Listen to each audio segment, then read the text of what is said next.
Episode 5 start అవ్వగానే ACP media వాళ్ళతో మాట్లాడుతూ ఈ మర్డర్స్ అన్ని ఒక సీరియల్ కిల్లర్ చేస్తున్నాడు. అతను ఎవరో ఇంతవరకు తెలియలేదు. అతన్ని పట్టుకోవడానికి డిపార్ట్మెంట్ తీవ్రంగా ప్రయత్నం చేస్తుందని చెప్తాడు. ఇంకోవైపు డీజీపీ ఏసీపీ దగ్గరికి వచ్చి ఈ కేసులో ఇంత లేట్ ఎందుకు జరుగుతుంది? ఇప్పటి వరకు మనం హంతకుడిని ఎందుకు పట్టుకోలేకపోయాము? ఇప్పుడు దాకా మనం ఆనందే హంతకుడు అనుకుంటున్నాం. ఇంకోవైపు అతని ఇంట్లోనే మర్డర్ జరిగిందని చెప్పి ఏసీపీని తిడతాడు. కట్ చేస్తే ఇంకోవైపు బృందా సిస్టర్ తన బాయ్ ఫ్రెండ్ తో కలిసి కారులో వెళుతూ పోలీసులు చెకింగ్ చేస్తున్నప్పుడు చెక్ పోస్ట్ దగ్గర దొరికిపోతుంది. ఆమె బాయ్ ఫ్రెండ్ పోలీసులకి డబ్బులిచ్చి మేనేజ్ చేయాలనుకుంటారు కానీ పోలీసులు లొంగరు. దాంతో అతను ఈమెవరో కాదు ఎస్ఐ బృందా చెల్లెలని చెప్తాడు. ఆ మాటలు అక్కడే ఉన్న సాల్మాన్ వింటాడు. మొదటి నుంచి సాల్మాన్ ఎలాగైనా అవకాశం దొరికితే బృందా పైన ప్రతీకారం తీర్చుకోవాలని చూస్తూ ఉంటాడు. ఎందుకంటే సిట్టీంలో తనని తప్పించి తన బదులుగా బృందాన్ని తీసుకున్నారని అతనికి బృందా పైన కోపం. దాంతో అతను బృందా చెల్లెల్ని అరెస్ట్ చేసి జైల్లో వేస్తాడు. ఇంకోవైపు ఆనంద్ వాళ్ళ నాన్నకి శ్రద్ధాంజలి ఘటిస్తూ ఉంటారు. అక్కడ బృందా కూడా ఉంటుంది. బృందాకి పోలీస్ స్టేషన్ నుంచి ఫోన్ వస్తుంది తన చెల్లెల్ని అరెస్ట్ చేశారని. దాంతో బృందా పోలీస్ స్టేషన్ కి వెళ్తుంది. పోలీస్ స్టేషన్ కి వెళ్ళిన తర్వాత బృందా ఇన్ఛార్జ్ సలోమన్ తో మాట్లాడుతూ, సార్ మీకు నా మీద ఏదైనా కోపం ఉంటే నా మీద పగ తీర్చుకోండి, అంతేకాని మధ్యలోకి నా చెల్లిని లాగొద్దు అంటుంది. అయితే ఇన్ఛార్జ్ మాత్రం అదేది పట్టించుకోకుండా బృందాన్ని చాలా తక్కువ చేసి మాట్లాడి తర్వాత నేనా గురించి చాలా చీప్ గా మాట్లాడుతాడు. దాంతో బృందాకి ఇన్ఛార్జ్ పైన కోపం వచ్చి అతన్ని పిచ్చి కుక్కను కొట్టినట్టు కొట్టి చంపేయబోతుంది. కానీ మధ్యలో కానిస్టేబుల్స్ పట్టుకొని ఆపేస్తారు. కట్ చేస్తే మనకి ఏసీపీ దగ్గర నిలబడి ఉన్న బృందాన్ని సాల్మన్ ని చూపిస్తారు. ఏసీపీ సాల్మన్ ని తిడుతూ ఉంటాడు. సాల్మన్ ఏసీపీతో బృందా నా మీద చేయి చేసుకుంది, అందువల్ల నేను బృందాన్ని ఇప్పటికిప్పుడే జాబులో నుంచి తీసేస్తాను అంటాడు. ఆ మాట వినగానే బృందా షాక్ అవుతుంది. అయితే ఏసీపీ సాల్మాన్ కు ఒక ఆఫర్ ఇస్తాడు. నిన్ను ఇప్పటికిప్పుడే సిట్ టీమ్ లోకి తీసుకుంటాను, కానీ బృందాన్ని జాబులో నుంచి తీసేయొద్దు అంటాడు. దానికి సాల్మాన్ కూడా ఓకే అంటాడు. సాల్మాన్ ని కొట్టినందుకు బృందాన్ని 2 వారాలు సస్పెండ్ చేస్తారు. బృందా కోపంగా అక్కడి నుండి వెళ్ళిపోతూ ఉంటుంది. అప్పుడే అక్కడికి ఎస్ఐ సారథి వచ్చి ఏమైంది మేడం, ఎందుకు వెళ్ళిపోతున్నారని అడుగుతాడు. బృందా కోపంగా తనను సస్పెండ్ చేశారని చెప్తుంది. అప్పుడు సారథి ఏసీపీ గారితో నేను మాట్లాడతాను రండి మేడం అంటాడు. బృందా సారథి మాటలు కూడా పట్టించుకోకుండా నువ్వు సలోమాన్ చేతిలో పొప్పెట్టివి, అతను చెప్పినట్టు విను, నీ వల్ల ఏం కాదంటుంది. అలా అనటంతో సారథికి కూడా కోపం వచ్చి అక్కడి నుండి వెళ్ళిపోతాడు. ఇంకోవైపు లేఖ తనకు ప్రెగ్నెన్సీ వచ్చిన విషయాన్ని సంతోషంగా సారథితో షేర్ చేసుకోవాలనుకుంటుంది. అయితే సారథి ఇంటికి రావడంతోనే కోపంగా ఉంటాడు. లేఖ తన ప్రెగ్నెన్సీ గురించి చెబుదామని సారథిని పలకరీగానే సారథి కోప్పడి పక్క రూమ్ లోకి వెళ్ళిపోతాడు. దాంతో లేఖ చేసేదేం లేక పక్క రూమ్ లో కూర్చొని ఏడుస్తుంటుంది. ఇంకోవైపు బృందా కోపంగా ఇంటికి వెళ్లి నీనా మీద అరుస్తుంది. నువ్వు ఎప్పటికైనా నీ చెడు తిరుగుళ్ళు తిరగటం మానుకో, నీ వల్ల నా జాబ్ కి అసరు వచ్చింది, ఇప్పటికైనా నీ బుద్ధి మార్చుకుంటే మంచిదంటుంది బృందా. అయితే నీనా మాత్రం బృందా మాటలను పట్టించుకోకుండా నువ్వేదో నా సొంత సిస్టర్ అయినట్టు ఫీల్ అయిపోతున్నావు, నన్ను కంట్రోల్ చేయాలని చూస్తున్నావు, ముందు రూమ్ లో నుంచి బయటకు వెళ్ళని బృందాన్ని బయటికి నెట్టేసి రూమ్ డోర్ లాక్ చేసుకుంటుంది. దాంతో బృందా నిస్సహాయంగా ఏం చేయలేక కోపం వచ్చి తన రూమ్ లోకి వెళ్లి చేతికి దొరికిన వస్తువులన్నిటిని పగలగొట్టుతూ ఏడుస్తూ ఉంటుంది. అప్పుడే బృందా వాళ్ళమ్మ వచ్చి బృందాన్ని సముదాయిస్తుంది. కట్ చేస్తే మనకి ఆనంద్ దగ్గర మాట్లాడుతున్న బృందాన్ని చూపిస్తారు. బృందా ఆనంద్తో నన్ను క్షమించు, నా వల్లే మీ నాన్న చచ్చిపోయాడు, హంతకుడిని నేను టైంలో పట్టుకోలేకపోయాను, పైగా నేను నిన్ను అనుమానించాను, నన్ను క్షమించు అంటుంది. దానికి ఆనంద్ బృందాతో దీంట్లో నీ పొరపాటు ఏమీ లేదు, నీ డ్యూటీని నువ్వు చేసావు, అయినా మా నాన్నగారు ఒక మాట చెప్పేవాళ్ళు, బతుకున్నంతకాలం మంచి పని చేయాలని. తర్వాత బృందా ఆనంద్ దగ్గర నుంచి ఆటోలో ఇంటికి వెళ్తున్నప్పుడు ఆమె కళ్ళు సడన్ గా రైల్వే ట్రాక్ పక్కనే ఏర్పాటు చేసిన సీసీటీవీ పైన పడతాయి. అది చూడగానే బృందాకి ప్రతి రైల్వే జంక్షన్ దగ్గర ఒక సీసీ కెమెరా ఏర్పాటు చేస్తారనే విషయం గుర్తొస్తుంది. వెంటనే బృందా సారథికి ఫోన్ చేసి ఎక్కడైతే అబ్దుల్ శవం దొరికిందో అక్కడికి రా, అక్కడున్న కెమెరాలో హంతకుడు రావటం వెళ్ళటం ఏదైనా రికార్డ్ అయి ఉంటుందేమో అంటుంది. తర్వాత సారథి బృందా వెళ్లి ఆ రోజు సీసీటీవీ ఫుటేజ్ ని చెక్ చేస్తూ ఉంటారు. అబ్దుల్ మర్డర్ జరిగిన రోజు ఒక వెహికల్ పదే పదే అటు ఇటు రావటం వాళ్ళు గమనిస్తారు. అప్పుడు బృందా సారథితో మాట్లాడుతూ ఈ మధ్య ఒక వేర్ హౌస్ లో ఒక మర్డర్ జరిగింది కదా, అక్కడ కూడా ఈ వెహికల్ టైర్ గుర్తులు లాంటి టైర్ గుర్తులే కనిపించాయని చెప్తుంది. దాంతో వాళ్ళకి ఆ వెహికల్ మీద డౌట్ వస్తుంది. సీసీటీవీలో చూస్తున్న వాళ్ళకి ఆ వెహికల్ ని పోలీసులు తమతో పాటుగా తీసుకెళ్లినట్టుగా కనిపిస్తుంది. దాంతో బృందా ఆ వెహికల్ నెంబర్ నోట్ చేసుకుని ఏ పోలీస్ స్టేషన్ కి తీసుకువెళ్లారో ఆ పోలీస్ స్టేషన్ కి వెళుతుంది.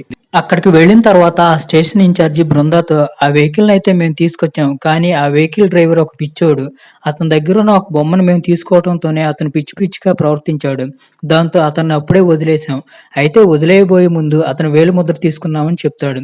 దాంతో బృందా ఆ వేలిముద్రను తీసుకుని తన టీం దగ్గరికి తీసుకెళ్లి క్రిమినల్ డేటాబేస్ తో ఆ వేలిముద్రను చెక్ చేయిస్తుంది. స్కాన్ చేసిన ఆఫీసర్ ఈ ఫింగర్ ప్రింట్ ఠాకూర్ అనే క్రిమినల్ ఫింగర్ ప్రింట్ తో మ్యాచ్ అవుతుందని, అతను జ్వాలాపూర్ లో ఒక మర్డర్ చేసి వచ్చాడని చెప్తాడు. కట్ చేస్తే బృందా సారథి ఠాకూర్ గురించి తెలుసుకోవడానికి జ్వాలాపూర్ వెళ్తారు. అక్కడికి వెళ్లిన తర్వాత వాళ్ళు జ్వాలాపూర్ ప్రెసిడెంట్ ని కలిసి ఠాకూర్ గురించి అడిగినప్పుడు ఠాకూర్ పేరు వినగానే ఆ ప్రెసిడెంట్ అతని గురించి ఏమీ తెలియదని చెప్పి వాళ్ళిద్దరిని పంపించేస్తాడు. దాంతో బృందా వాళ్ళు బయటున్న ప్రజలకు ఏమైనా తెలుస్తుందేమోనని వాళ్ళ దగ్గరికి వెళ్లి ఠాకూర్ ఫోటో చూపించి ఠాకూర్ గురించి అడుగుతారు.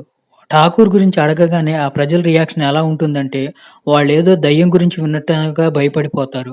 వాళ్ళు కూడా ఠాకూర్ గురించి మాకు ఏం తెలీదని చెప్తారు. దాంతో సారథి బృందాకి ఏం చేయాలో అర్థం కాదు. అప్పుడే వాళ్ళ దగ్గరికి ప్రెసిడెంట్ కొడుకు వస్తాడు. ఇక్కడ మీరు ఠాకూర్ గురించి ఎవరిని అడిగినా ఏం చెప్పరు. ఎందుకంటే ఠాకూర్ అంటే ఇక్కడ వాళ్ళకి చాలా భయం అని చెప్పి అతను ఠాకూర్ గురించి చెప్పడం స్టార్ట్ చేస్తాడు. ఠాకూర్ పుట్టినప్పుడే వాళ్ళ అమ్మ చనిపోయింది. దాంతో ఠాకూర్ వాళ్ళ నాయనమ్మ, తాతయ్య ఠాకూర్‌ని పెంచుతారు. ఒకరోజు పండితుడి గారికి ఠాకూర్ జాతకం చూపించినప్పుడు ఠాకూర్ ఒక నష్టజాతకుడని, పోయిన జన్మలో అతను 12 మందిని చంపాడని, ఆ పాపం ఇంకా అతని మీద ఉందని, అతను ఇక్కడుంటే ఊరికే అరిష్టమని చెప్తాడు. దాంతో ఊరందరూ ఠాకూర్‌ని ఒక పశువులాగా చూస్తూ ఉంటారు. ఆఖరికి ఠాకూర్ వాళ్ళ నాయనమ్మ కూడా ఠాకూర్‌ని దగ్గరికి రానివ్వదు. దాంతో పాటుగా ఊర్లో ఏ చిన్న సమస్య వచ్చినా అది ఠాకూర్ వల్లే వచ్చిందని చెప్పి అందరిని ఠాకూర్‌ని తిట్టడం, కొట్టడం, ఠాకూర్‌ని చెదిరించుకోవడం చేస్తూ ఉంటారు. కానీ ఠాకూర్ వాళ్ళ తాతయ్యకి ఠాకూర్‌ని అలా చూడటం ఇష్టం ఉండదు. కానీ అతను వాళ్ళ నాయనమ్మకు భయపడి ఏమీ చెప్పలేకపోతాడు. ఠాకూర్ వాళ్ళ నాయనమ్మ ఠాకూర్‌ని ఎప్పుడూ ఒక మాటని భయపెడుతూ ఉండేది. "నువ్వు పూర్వజన్మలో 12 మందిని చంపావు కదా! ఈ జన్మలో వాళ్ళలో ఎవరో ఒకళ్ళు వచ్చి నీ మీద పగ తీర్చుకుంటారని." గ్రామంలో ఏ చిన్న సమస్య వచ్చినా దానికి కారణం ఠాకూర్ అనుకునే గ్రామస్తులు ఒకరోజు ఠాకూర్‌ని బలివ్వాలనుకుంటారు. కానీ ఠాకూర్ అక్కడి నుండి ఎలాగోలా తప్పించుకొని వాళ్ళ నాయనమ్మ దగ్గరికొస్తాడు. ఠాకూర్ వాళ్ళ నాయనమ్మ ఠాకూర్‌ని కాపాడాల్సింది పోయి రివర్స్‌లో నష్టజాతకుడా ఎందుకిక్కడికొచ్చావని అతన్నే తిట్టి గ్రామస్తుల్ని పిలుస్తుంది. దాంతో ఠాకూర్‌కి ఏం చేయాలో అర్థం కాక వాళ్ళ నాయనమ్మని చంపేసి పారిపోతాడు. పారిపోతున్న ఠాకూర్‌ని పోలీసులు పట్టుకుంటారు. ఠాకూర్ వాళ్ళ నాయనమ్మను ఠాకూర్ చంపేశాడని గ్రామస్తులు సాక్ష్యం చెప్పడంతో ఠాకూర్‌ని పోలీస్ స్టేషన్‌లో వేస్తారు. అని చెప్పి ఠాకూర్ కేసుకు సంబంధించిన కొన్ని డీటెయిల్స్‌ని బృందాకిస్తాడు. ఆ డీటెయిల్స్ చదివిన బృందా అంటే దీని అర్థం ఠాకూర్ మనుషుల్ని చంపబోయే ముందు వాళ్ళలాగా మారి వాళ్ళని కానీ అతను ఇలా ఎందుకు చేస్తున్నాడో అర్థం కావట్లేదంటుంది. అప్పుడు సారథి చనిపోతున్న వాళ్ళకి అతనికి ఏదో కనెక్షన్ ఉండి ఉంటుంది. అది తెలుసుకోవాలని అంటాడు. ఇంకోవైపు మనం ఇప్పుడు దాకా సత్య అనుకుంటున్న ఠాకూర్‌ని చూపిస్తారు. అతని దగ్గరికి చిన్ని ఆడుకునే చెక్క బొమ్మ ఎలా వచ్చిందనేది మనకు ముందు తెలుస్తుంది. కట్ చేస్తే ఇంటికి వచ్చి వాళ్ళ అమ్మతో మాట బృందా చూపు అక్కడే ఉన్న పాత న్యూస్ పేపర్ పైన పడుతుంది. ఆ న్యూస్ పేపర్ లో 48 మంది సజీవ దహనం అని రాసి ఉంటుంది. అది చూడగానే బృందా ఒక్కసారిగా షాక్ అవుతుంది. బృందాకి హంతకుడి మోటివ్ అర్థం అవుతుంది. మర్డర్లు ఏ ప్యాటర్న్ లో చేస్తున్నాడో అర్థం అవుతుంది. దాంతో బృందా వెంటనే సారథి దగ్గరికి వెళ్లి తను తెలుసుకున్న విషయాల గురించి చెప్పడం మొదలు పెడుతుంది. హంతకుడు మొదటగా ఒక ఎలక్ట్రీషియన్ ని చంపాడు. అతని తర్వాత అతని ప్లేస్ లో జాబ్ లో జాయిన్ అయ్యి ఎలక్ట్రికల్ షార్ట్ సర్క్యూట్ అయ్యేలా చేసి 48 మంది సజీవ దహనం అయ్యేలా చేశాడు. తర్వాత ఇంకొక ఆశ్రమంలో పనిచేసే వ్యక్తిని చంపేసి అతని ప్లేస్ లో ఆశ్రమంలో జాయిన్ అయ్యి ఆశ్రమంలో ఉండే వాళ్ళందరినీ సజీవ దహనం చేశాడు. ఆ తర్వాత రెస్టారెంట్ లో పనిచేసే ఫెర్నాండెజ్ అనే వ్యక్తిని చంపేసి అతని ప్లేస్ లో జాయిన్ అయ్యాడు. ఆ రెస్టారెంట్ వాళ్ళు ఒక చర్చికి సప్లై చేసే ఫుడ్ లో పాయిజన్ కలిపి 60 మంది చనిపోయేటట్టు చేశాడు. అలా కంటికి కనిపించేటట్టు ఒక మర్డర్ చేస్తూ కంటికి కనిపించకుండా గుంపుల్ని చంపేస్తున్నాడు. ఈ చనిపోతున్న వాళ్ళందరూ దేవుని మీద భక్తి కలిగిన వాళ్ళు ఎక్కువ మంది అని చెప్తుంది. బృందా మాటలు విన్న సారథికి పై ఫీజులు ఫైనే ఎగిరిపోతాయి. ఇప్పుడు అబ్దుల్ ని చంపాడు అతను. అంటే ఇప్పుడు అబ్దుల్ ప్లేస్ లో వెళ్లి ఏదో పెద్ద మారణ హోమమే చేయబోతున్నాడు అనుకుంటారు ఇద్దరు. కట్ చేస్తే మనకి ఠాకూర్ ని చూపిస్తారు. అతను అబ్దుల్ ప్లేస్ లో జాబ్ లో జాయిన్ అయ్యి మక్కా వెళ్లే బస్సును డ్రైవ్ చేస్తూ ఉంటాడు. ఆ బస్సును డైరెక్ట్ గా తీసుకెళ్లి వంతెనపై నుంచి కాలువలో పడిపోయేటట్టు చేసి అందరూ చనిపోయేలా చేస్తాడు. తర్వాత ఠాకూర్ ఆనంద్ కు ఫోన్ చేసి పని అయిపోయిందని చెప్తాడు. అంటే ఠాకూర్ చేసే మర్డర్లన్నిటి గురించి ఆనంద్ కి ముందే తెలుసు అనమాట. ఇక్కడతో ఎపిసోడ్ 5 ఎండ్ అయిపోతుంది. ఎపిసోడ్ 6 స్టార్ట్ అవగానే పాస్ట్ లో పేపర్ చదువుతున్న సత్యాన్ని చూపిస్తారు. అక్కడే జైల్లో ఉన్న మిగతా పిల్లలంతా బాత్రూమ్ డోర్ కొడుతూ ఉంటారు. లోపల ఉన్న ఠాకూర్ భయపడి బయటికి రాడు. అక్కడి నుంచి అంతా వెళ్లిపోయిన తర్వాత సత్య ఠాకూర్ దగ్గరికి వచ్చి సత్య ఠాకూర్ తో ప్రేమగా మాట్లాడతాడు. తర్వాత తినడానికి భోజనం కూడా పెడతాడు. దాంతో ఠాకూర్ సత్య చెప్పిన మాటల్లా వింటాడు. వాళ్ళిద్దరూ మాట్లాడుకుంటున్న మాటలను బట్టి మనకు అర్థమయ్యేది ఏంటంటే సత్యకి దేవుడంటే చాలా కోపం అని, అతను ఇప్పటికీ చిన్నిని మర్చిపోలేదని. ఒకరోజు సత్య అది సరే కానీ నువ్వెందుకు అంతలా భయపడిపోతావు అని అడుగుతాడు. దానికి ఠాకూర్ నేను పోయిన జన్మలో 12 మందిని చంపానంట. వాళ్ళలో ఎవరో ఒకళ్ళు వచ్చి నన్ను చంపేస్తారని మా గ్రామస్తులు చెప్పారు. అందుకే నేను భయపడుతున్నానని చెప్పాడు. అప్పుడు సత్య ఠాకూర్ తో వాళ్ళంతా కలిసి నిన్ను పిచ్చోడిని చేస్తున్నారు. అలాంటి వాటిని పట్టించుకోకు. అసలు దేవుడు గీవుడు ఎవడో లేడని అంటాడు. ఇంకోవైపు మనకి నీళ్లలో పడి చనిపోయిన శవాలను చూపిస్తారు. బృందా చెప్పినట్టుగా అబ్దుల్ ప్లేస్ లో వెళ్లిన వాడే ఈ మర్డర్లన్నీ చేస్తుంటాడని అందరూ నమ్ముతారు. అక్కడికి ఏసీపీ వచ్చి ఠాకూర్ స్కెచ్ గీస్తాడు. అలాగే బృందాన్ని తిరిగి డ్యూటీలో జాయిన్ అవ్వమని చెప్తాడు. కానీ ఎంత వెతికినా కానీ ఠాకూర్ వాళ్ళకి ఎక్కడా కనిపించడు. ఇంకోవైపు మనకి ఆనంద్ని చూపిస్తారు. ఆనంద్ తన ఫౌండేషన్ మెంబర్‌తో మాట్లాడుతూ ఉంటాడు. ఆ ఫౌండేషన్ మెంబర్స్‌కి, ఆనంద్‌కి అసలు దేవుడంటే భక్తి ఉండదు. అందుకనే వాళ్ళంతా కలిసి ఒక ఫౌండేషన్ ఏర్పాటు చేసి దేవుడిని నమ్ముకున్న వాళ్ళందరినీ చంపుతూ ఉంటారు. ఇక్కడే రివీల్ అయ్యే ఇంకో ట్విస్ట్ ఏంటంటే ఆనంద్ ఎవరో కాదు, బృందా వాళ్ళ అన్నయ్య సత్య. అప్పుడే అక్కడికి ఠాకూర్ వస్తాడు. ఠాకూర్‌ని చూసి సత్య ముసిముసి నవ్వులు నవ్వుకుంటాడు. ఇంకోవైపు సారథి బృందాతో మాట్లాడుతూ నాకు ఈ మర్డరర్ ప్యాటర్న్ అర్థమైంది. అతను భగవంతుడి మీద నమ్మకం ఉన్న వాళ్ళనే సెలెక్ట్ చేసుకొని చంపుతున్నాడు అని చెప్తాడు. అప్పుడు బృందా పూజారి కొడుకు మనకు చెప్పిందేంటంటే ఠాకూర్ చాలా భయస్తుడని చెప్పాడు. అతను ఇన్ని మర్డర్‌లు ఎలా చేయగలుగుతున్నాడని అడుగుతుంది. అంటే ఇదంతా ఠాకూర్ ఒక్కడే చేయట్లేదు. అతనితో పాటు ఎవరో ఉన్నారని నాకనిపిస్తుందని అంటుంది బృంద. అయితే సారథి బృందా మాటలను పట్టించుకోడు. ఇంకోవైపు మనకి భోజనం చేస్తున్న ఆనంద్‌ని అలాగే ఠాకూర్‌ని చూపిస్తారు. అప్పుడే అక్కడికి సారథి బృందా వెళ్తారు. దాంతో వెంటనే సత్య ఠాకూర్‌ని దాచేసి ఆనంద్‌లా మారి బృందా వాళ్ళ దగ్గరికి వస్తాడు. బృందా ఆనంద్ వాళ్ళ నాన్న మర్డర్ గురించి ఆనంద్‌ని కొన్ని క్వశ్చన్లు అడుగుతుంది. ఆ రోజు మర్డర్ జరగబోయే ముందు మీరు ఎక్కడికైనా వెళదాం అనుకున్నారా అని అడుగుతుంది బృందా. అవును, మేమిద్దరం కలిసి ఒక గుడికి వెళదాం అనుకున్నామని చెప్తాడు ఆనంద్. దాంతో ఠాకూరే ఆనంద్ వాళ్ళ నాన్నని మర్డర్ చేశాడు అనుకుంటుంది బృంద. కానీ నిజానికి వాళ్ళ నాన్నని మర్డర్ చేసేదే ఆనందే. ఎందుకంటే ఆనంద్ కూడా దేవుడంటే ఇష్టం ఉండదు. కట్ చేస్తే ఇంకోవైపు పబ్ లో తన బాయ్ ఫ్రెండ్ తో కలిసి ఎంజాయ్ చేస్తున్న నీనాను చూపిస్తారు. కారులో తిరిగి వచ్చేటప్పుడు తన బాయ్ ఫ్రెండ్ నీనాతో రొమాన్స్ చేయబోతాడు. అయితే నీనా ఒప్పుకోదు. దాంతో అతను నీనాను కొడతాడు. అక్కడే ఉన్న నీనా ఫ్రెండ్స్ బృందాకు ఫోన్ చేసి మ్యాటర్ మొత్తం చెప్తారు. బృందా వచ్చి నీనా బాయ్ ఫ్రెండ్ ని పిచ్చి కుక్కను కొట్టినట్టు కొడుతుంది. తర్వాత నీనా ఇంటికి తీసుకువెళ్తుంది. నీనా ఇంటికి వెళ్ళిన తర్వాత బృందాతో చాలా బాగా మాట్లాడుతుంది. అసలు నువ్వంటే నాకెందుకు ద్వేషం అంటే నువ్వు నీ పనిని పర్ఫెక్ట్ గా చేస్తావు. నీకు జాబ్ కూడా వచ్చింది.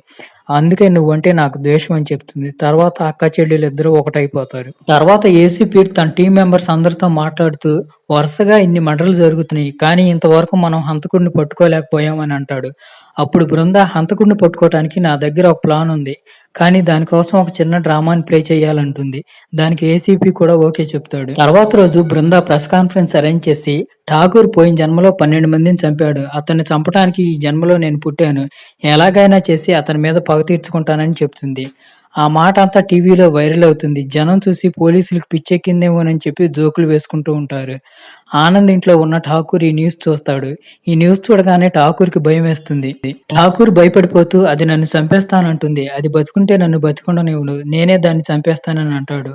అప్పుడే అక్కడికి వచ్చిన ఆనంద్ అలాంటిదేమీ ఉండదు. నువ్వు సైలెంట్ గా ఉండు. ఈ గొడవ కొంచెం సద్దుమణిగేదాకా వేరే చోటకు వెళ్ళమని చెప్తాడు. ఇంకోవైపు అదే రోజు రాత్రి బృందా ఇంటి బయట పోలీసులు సివిల్ డ్రెస్ లో కాపలా ఉంటారు. ఎందుకంటే బృందాకి ఖచ్చితంగా నమ్మకం ఉంది తనని చంపడానికి ఠాకూర్ వస్తాడని. ఇంకోవైపు సత్య మనుషులతో కలిసి వెళ్తున్న ఠాకూర్ ని చూపిస్తారు. సత్య మనుషులు భోజనాలు తీసుకోవడానికి ఆగినప్పుడు ఠాకూర్ కి బృందా మాటలు గుర్తొస్తాయి. నేను ఎలాగైనా గానీ ఠాకూర్ ని చంపుతానన్న మాటలు గుర్తు రావడంతో ఠాకూర్ భయపడిపోయి అక్కడి నుండి తప్పించుకొని బృందాన్ని చంపడానికి నేరుగా బృందా ఇంటికి వెళ్తాడు. ఠాకూర్ రాగానే పోలీసులంతా అలర్ట్ అవుతారు. ఠాకూర్ కి పోలీసులు ఉన్నారనే అనుమానం రావడంతో బృందాన్ని చంపకుండా అక్కడి నుండి పారిపోతూ ఉంటాడు. దాంతో బృందాతో పాటు మిగిలిన పోలీసులందరూ కలిసి ఠాకూర్ వెంబడబడతాడు. అయితే ఠాకూర్ ఎవరికీ దొరకడు. ఇంకోవైపు బృందా ఠాకూర్ ని వెతుక్కుంటూ అతని వెనకాలే వెళ్తుంది. సడన్ గా ఠాకూర్ బృందా పైన అటాక్ చేసి ఎందుకే నువ్వు మా వెనకాల పడుతున్నావని బృందాన్ని చంపేయబోతాడు. ఆల్మోస్ట్ ఠాకూర్ బృందాన్ని చంపేసేవాడే. అప్పుడే సడన్ గా సారథి వెనక నుంచి ఠాకూర్ ని షూట్ చేస్తాడు. ఠాకూర్ అక్కడికక్కడే చనిపోతాడు. ఇంకోవైపు మనకి బృందా ఇంటి వైపు వెళ్తున్న సత్యాన్ని చూపిస్తారు. సత్య అక్కడ పడున్న ఠాకూర్ బ్యాగ్ తీసుకొని ఆ బ్యాగ్ లో ఉన్న చిన్ని చెక్క బొమ్మను తీసుకొని అక్కడ నుండి వెళ్లిపోతాడు. ఇక్కడతో ఎపిసోడ్ 6 ఎండ్ అయిపోతుంది. ఎపిసోడ్ 7 స్టార్ట్ అవగానే ఎగ్జామ్ రాస్తున్న సత్యాన్ని చూపిస్తారు. సత్య బాగా చదువుతాడు. ఇంకోవైపు మనకి బృందాన్ని చూపిస్తారు. బృందాకి చాలా గాయాలు అయి ఉంటాయి. బృందా ఒక సీరియల్ కిల్లర్ ని చంపేసిందని చెప్పి అందరూ బృందాన్ని మెచ్చుకుంటారు. దాంతో బృందా చాలా సంతోషపడుతుంది. ఆ రోజు రాత్రి బృందా సారథితో కలిసి ఠాకూర్ కేసు క్లోజ్ చేయడానికి వెళుతుంది. అప్పుడే సడన్ గా బృందాకి ఒక విషయం జ్ఞాపకం వస్తుంది. వెంటనే తను సారథితో నేను ఠాకూర్ ఫోన్ ని చెక్ చేయాలని చెప్తుంది. ఎందుకంటే ఠాకూర్ ప్రతిసారి మర్డర్ చేసిన తర్వాత ఎవరికో ఫోన్ చేస్తాడు. ఇప్పుడు మనం ఠాకూర్ ఫోన్ ని చెక్ చేస్తే ఠాకూర్ తో కలిసి ఉన్న వేరే వ్యక్తి ఎవరో మనకు తెలుస్తుందని అంటుంది. అలాగే నా మీద అటాక్ చేస్తున్నప్పుడు అతను మా వెనకాల ఎందుకు పడుతున్నావే అన్నాడు. అంటే దీని అర్థం ఖచ్చితంగా అతనితో పాటు ఇంకా వేరెవరో ఉన్నారని అంటుంది. ఠాకూర్ పోస్ట్ మార్టం ఫోటోలు చెక్ చేస్తున్న వాళ్ళకి ఠాకూర్ ఒంటి పైన సత్య అనే టాటూ కనిపిస్తుంది. దాంతో సత్య గురించి తెలుసుకోవడానికి జువైనల్ కి వెళ్తారు. పాత ఫైల్స్ తిరిగేస్తున్న వాళ్ళకి ఠాకూర్ తో పాటు సత్య అనే వాడు కూడా ఉండేవాడని, వాడెప్పుడు దేవుడు లేడని చెప్పి వాదించేవాడని, దేవుడి పేరు మీద బలిచ్చే వాళ్ళందరూ ఈ లోకంలో లేకపోతే ఈ లోకం బాగుపడుతుందని అతను నమ్మేవాడని తెలుస్తుంది. ఠాకూర్ తో పాటు ఉంది సత్యానేనని వాళ్ళు కన్ఫర్మ్ చేసుకుంటారు. తర్వాత ఎవరో రఘు అనే వ్యక్తి వాళ్ళకి బెయిలిచ్చి తీసుకెళ్లాడని తెలుస్తుంది. రఘు వాళ్ళకి బెయిలిచ్చి తీసుకెళ్లాడని చెప్పి బృంద షాక్ అవుతుంది. ఎందుకంటే రఘు ఎవరో కాదు, బృంద వాళ్ళ నాన్న. అక్కడి నుండి బృంద నేరుగా ఇంటికి వెళ్లి వాళ్ళ అమ్మని సత్య గురించి అడుగుతుంది. సత్య గురించి అడగగానే బృంద వాళ్ళ అమ్మ కోపం వస్తుంది. బృంద పదే పదే అడగడంతో బృంద వాళ్ళ అమ్మ సత్య గురించి చెప్పడం స్టార్ట్ చేస్తుంది. సత్య అంటే ఎవడో కాదు, వాడు నీ సొంత అన్నయ్య అని చెప్తుంది. ఇక్కడ మూవీ ఫ్లాష్ బ్యాక్ లోకి వెళుతుంది. రఘుకి సత్య గురించి తెలిసినప్పుడు తన ఇంటికి వచ్చి తన వైఫ్ తో మాట్లాడుతూ సత్యాని బృందాన్ని కలుపుదామా అని అడుగుతాడు. కానీ అలా చేయటానికి రఘు వైఫ్ ఒప్పుకోదు. ఎందుకంటే సత్య ఇప్పుడే జైల్లో ఖైదీగా ఉన్నాడు. అదీ కాక నేను బృందాన్ని నా కూతురు అనుకుంటున్నాను. నా కూతురు నా దగ్గర నుంచి వెళ్ళటం నాకు ఇష్టం లేదని అంటుంది. దానికి రఘు చూస్తుండు, సత్యాన్ని నేను ఇంటికి తీసుకొస్తాను, వాడు చాలా మారిపోయాడని నువ్వే నమ్ముతావని అంటాడు. తర్వాత రఘు సత్యతో నువ్వు బాగా చదువుతావు, నేను నిన్ను చదివించాలనుకుంటున్నానని చెప్తాడు. అయితే సత్య నాకు చదవాలని లేదంటాడు. ఒకసారి ఆలోచించుకో, నువ్వు బాగా చదువుతావు, బయటికెళ్ళి మంచి జీవితం గడపొచ్చని రఘు అంటాడు. నేను రేపు వస్తాను, మళ్ళీ ఆలోచించుకొని చెప్పమని చెప్తాడు. ఆ రోజు రాత్రి ఠాకూర్ సత్యతో నువ్వు బయటికి వెళ్లి చదువుకొని గొప్పవాడివైతే ఆ తర్వాత నన్ను కూడా తీసుకువెళ్ళొచ్చు అని అంటాడు. దాంతో సత్య కూడా బయటికి వెళ్ళటానికి ఒప్పుకుంటాడు. ఆ రోజు రఘు సత్యాన్ని తీసుకువెళ్ళటానికి వస్తాడు. సత్య వెళ్ళబోయే ముందు ఠాకూర్ దగ్గరికి వచ్చి చిన్నికి చేయించిన చెక్క బొమ్మని ఠాకూర్కి ఇచ్చి నా జ్ఞాపకంగా దీన్ని నీకు దగ్గర ఉంచుకో, నేను వచ్చి నేను తీసుకువెళ్తానని అంటాడు. బయటకు వచ్చిన తర్వాత సత్య రఘు చెప్పిన మాట వింటూ బాగా చదువుకుంటూ అందరికి సహాయం చేస్తూ అందరిలా కలిసిపోతూ ఉంటాడు. ఆ రోజు సత్య గ్రాడ్యుయేషన్ డే. రఘు బృందా గురించి సత్యకి చెప్పాలనుకుంటాడు. కానీ సత్య పక్కనే ఉన్న గ్రామంలో ఒక అమ్మాయికి నేను హెల్ప్ చేయాలి. ఆ ఊరికి చెందిన ఒక అమ్మాయి అబ్బాయి ప్రేమించుకున్నారు. ఆ అమ్మాయికి ప్రెగ్నెన్సీ వచ్చింది. ఇప్పుడు అబ్బాయి అమ్మాయిని వదిలిపెట్టి పారిపోయాడు. నేను వెళ్లి ఆ అమ్మాయికి హెల్ప్ చేయాలి. నేను వెళ్లేసరికి ఆ అమ్మాయి గ్రామం బయట వెయిట్ చేస్తూ ఉంటుంది. తనని అక్కడి నుంచి సేఫ్ గా సిటీకి చేర్చాలంటాడు. సత్యతో పాటు రఘు కూడా ఆ ఊరికి వెళ్తాడు. ఆ ఊరికి వెళ్లేసరికి ఆ అమ్మాయి బయటికి రాదు. దాంతో సత్య రఘు కలిసి ఊర్లోకి వెళ్తారు. అప్పటికే గ్రామస్తులకి విషయం తెలవడంతో ఆ అమ్మాయిని కొడుతూ ఉంటారు. అయితే సత్య రఘు వాళ్ళకి ఎంత నచ్చ చెప్పడానికి ప్రయత్నించినా కానీ వాళ్ళు పట్టించుకోరు. దేవతకు బలియాలని చెప్పేసి సత్యాని రఘుని అలాగే ఆ అమ్మాయిని చంపేస్తారు. అప్పుడే పోలీసులు రఘు వైఫ్ ని హాస్పిటల్ కి పిలిపించి రఘు చనిపోయాడు, రఘుతో పాటు సత్య అనే అబ్బాయి కూడా ఉన్నాడు, అతని గురించి మీకు తెలుసా అని అడుగుతారు. సత్య గురించి తెలుసని చెప్తే బృందాన్ని తనకి ఎక్కడ దూరం చేస్తాడని చెప్పి రఘు వైపు సత్య ఎవరో తనకు తెలియదని అంటుంది. ఇప్పుడు మనకి సత్యాన్ని చూపిస్తారు. మన వాళ్ళందరినీ పిలవండి, ఠాకూర్ చచ్చిపోయాడు కదా, ప్రపంచం ఉలిక్కిపడేలాగా ఏదైనా పెద్దగా చేయాలని అంటాడు. ఇక్కడతో ఎపిసోడ్ 7 ఎండ్ అయిపోతుంది. ఎపిసోడ్ 8 స్టార్ట్ అవగానే పాస్ట్ లో సత్య మెల్లమెల్లగా కోలుకుంటాడు. కోలుకున్న తర్వాత తనలాగా దేవుడంటే ఎవరికైతే నమ్మకం లేదో వాళ్ళందరినీ కలిసి ఒక గ్రూప్ లాగా ఏర్పాటు చేసుకుంటారు. వాళ్ళంతా ఒక గ్రూప్ గా ఏర్పడి పూజారులు కానీ, మౌల్వీలు కానీ, పాస్టర్లు కానీ మూఢనమ్మకాల పేరుతో వేధించే వాళ్ళకి సహాయం చేస్తుంటారు. ఒక రోజు సత్య వచ్చి ఠాకూర్ ని తనతో పాటు తీసుకువెళ్తాడు. ఠాకూర్ సత్య పేరుని చెస్ట్ పైన పచ్చబొట్టు పొడిపించుకుంటాడు. ఎందుకంటే సత్యనే తనని కాపాడతాడని ఠాకూర్ నమ్ముతాడు. అలా మెల్లగా అవకాశం చూసుకుని ఒకరోజు సత్య ఆనంద్ అనే వ్యక్తిని చంపేశాడు. అతని ప్లేస్ లోకి వెళ్తాడు. అలా కోట్లకు అధిపతి అవుతాడు. ఇప్పుడు మూవీ ప్రెజెంట్ కి వస్తుంది. బృంద సారథితో మాట్లాడుతూ అతను నా అన్నయ్య అయినా కానీ ఇంతమందిని దారుణంగా చంపాడు, అతన్ని నేను వదిలిపెట్టను, ఎలాగైనా పట్టుకొని తీరుతానంటుంది. సత్య చిన్నప్పుడు ఫోటో దొరుకుతుంది కానీ సత్య ఇప్పుడు పెద్దవాడయ్యాడు. ఎలా ఉంటాడో, ఏం చేస్తున్నాడో, ఎక్కడున్నాడో ఎవరికి తెలియదు. ఇంకోవైపు మనకి సత్య వాళ్ళ గ్రూపును చూపిస్తారు. ఒకరోజు కేసు ఫైల్స్ అన్ని తిరిగేస్తున్న బృందాకి ఆనంద్ది వాళ్ళ నాన్న ఫోటో పక్కపక్కనే ఉన్న ఒక పేపర్ దొరుకుతుంది. అయితే వాళ్ళిద్దరు పోలికలు ఎక్కడా మ్యాచ్ అవ్వు. దాంతో మెల్లగా బృందాకి అనుమానం రావటం మొదలు పెడుతుంది. కొంపదీసి సత్య అనే ఆనంద్ కాదు కదా అని. ఎందుకంటే ఆనంద్ కూడా దేవుడంటే నమ్మకం లేదు కాబట్టి.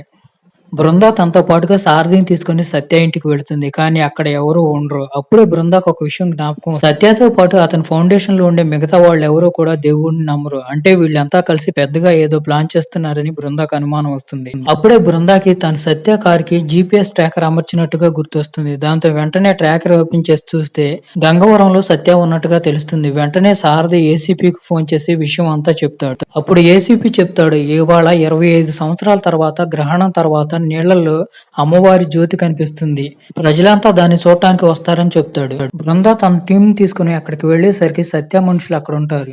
బృంద అక్కడికి వెళ్లి అంతా వెతుకుతుంది. కానీ బృందాకి సత్య ఎక్కడా కనిపించడు. అతను ఏం చేయాలనుకుంటున్నాడు కూడా బృందాకి అర్థం కాదు. ఇంకోవైపు ఏసీపీ మైకులో అందరూ ఇక్కడి నుంచి వెళ్లిపోమని అనౌన్స్ చేయబోతూ ఉంటాడు. అప్పుడే అక్కడికి సత్య మనిషి వచ్చి గన్ చూపించి ఏసీపీని బెదిరిస్తాడు. అక్కడే బృందాకి సత్య మనిషి కనిపించడంతో బృంద అతన్ని పట్టుకోవడానికి వెళుతుంది. పొరపాటున బృంద కాలు స్లిప్ అయి కింద పడిపోతుంది. అక్కడ ఒక గొట్టం లాంటి దాంట్లో నుంచి లిక్విడ్ ఏదో చెరువులోకి వెళుతూ ఉంటుంది. అది చూడగానే బృందాకి ఇదంతా సత్యానే చేస్తున్నాడని చెప్పి డౌట్ వస్తుంది. వెంటనే బృంద సారథి దగ్గరికి వెళ్లి ఎవరిని కోనేట్లోకి దిగనివద్దని చెప్పి పైకి వెళ్తుంది. అక్కడ సత్య డీజిల్ క్యాన్లు తీసుకొని రెడీగా ఉంటాడు. బృంద సత్యాన్ని ఆపడానికి ట్రై చేస్తుంది. కానీ బృంద ఎంత చెప్పినా కానీ సత్య వినిపించుకోడు. దాంతో బృంద నిజం చెప్తుంది. నేనే నీ చెల్లెలు చిన్నినని. కానీ సత్య నమ్మడు. బృంద వాళ్ళ నాన్న గురించి చెప్పేసరికి సత్య నమ్ముతాడు. కానీ ఇప్పుడు నా యుద్ధాన్ని నేను మధ్యలో ఆపలేను. ఇలా దేవుడిని నమ్మే వాళ్ళ వల్లే నువ్వు నేను విడిపోయాం. వీళ్ళందరినీ చంపేస్తానని చెప్పి ఆ డీజిల్ క్యాన్‌లని వెలిగించబోతాడు. దాంతో బృంద చేసేదేమీ లేక ఆపటానికి తన అన్నయ్యని షూట్ చేసి చంపేస్తుంది. ఇక్కడితో ఈ సీరీస్ ఎండ్ అయిపోతుంది.